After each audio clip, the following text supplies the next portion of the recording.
Okay, so the last episode ended in massive failure. The meat shrank way more than we thought it was going to. I actually lost 38% on 80-20. How much sense does that make? I either got bad 80-20 or 80-20 really shrinks in volume. We're trying to get two patties that are whatever circumference they turn out to be that each weigh 43.5 ounces. How much 80-20 do we need for that to be the case? Well, we way undershot it because I went by an internet standard. If you Google it in, will say that you lose about 25%. So what I did is I took 125% and what I got was somewhere, I think it was like 54 ounces or something like that. Well, it shrunk to 33. It shrunk like hugely. In episode 2, we're going to do two things. We're going to see how much meat we actually need so that we cook a patty that shrinks down to exactly 43.5 pounds. Now, if we get to 45, 44, and we just trim a little off the sides, that's fine too. But we need two of those that equal a certain amount, so we have to find out what that number is.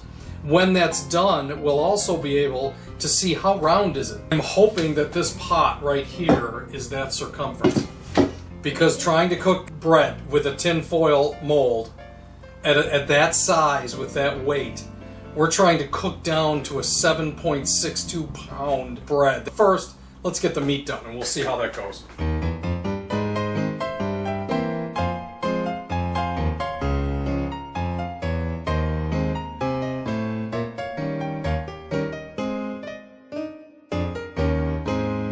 Okay, we have success. I have in front of me, if you can see that from the overhead camera, a 47-ounce beef patty. Now, we use 62 ounces of 80-20, and what I found from doing these different meat patties is that cooking time has everything to do with it.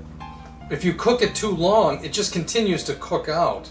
Beef will get tinier and tinier and tinier. There's actually an exact 13-minute time in a 370 oven where raw 80-20 will whoop, cook through real fast and bam, be done. On the day of the construction, which will be episode 3, we're going to show this being made, but without wasting a lot of your time. In any case, we have massive success. Two things, by the way. This is the size that it will be. That times 2 of those beef patties. That's 47. We trim it down to 43.5 to make it exact because we're weird here, right, with the math.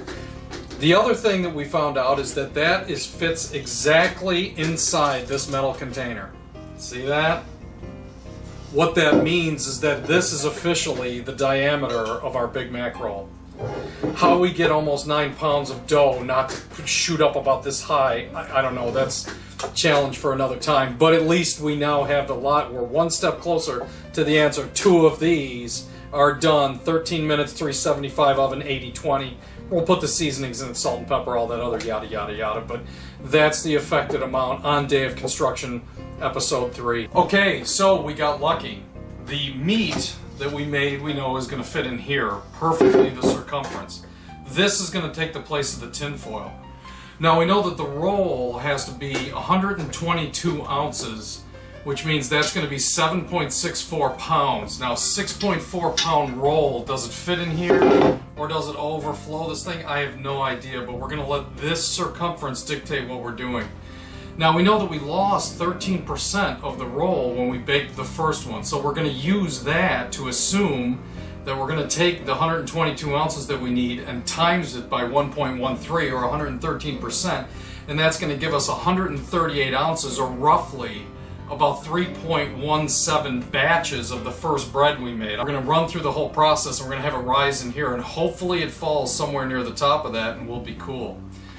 3.5 batches of the bread that we made the first time should wind up being a little bit more than the ounces that we need, and what we'll do is we'll just slice a little bit off the middle of the loaf as we're done so that it weighs the exact amount. That's the hope. We're going to see how that works because this roll is definitely the hard part of this job. There's no doubt about it.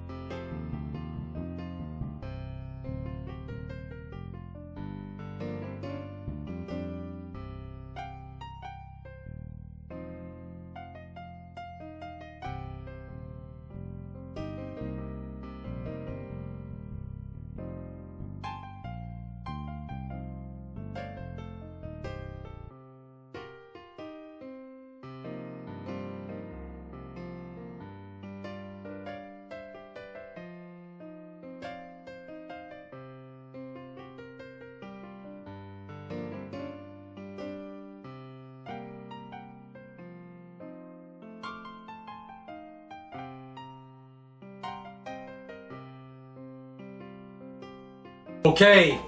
Yes! We have success. This is a 149 ounce. Really good bread too, actually. We needed 122.2 ounces. We're gonna shave this into its 3 sections.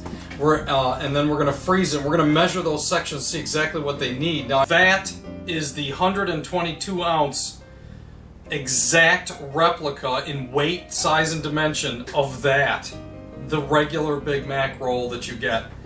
We've got the meat that's going on this roll that is that exact circumference, and that is 122 ounces. So these things will be, each one of these will be grilled in their entirety, just real fast on the thing before.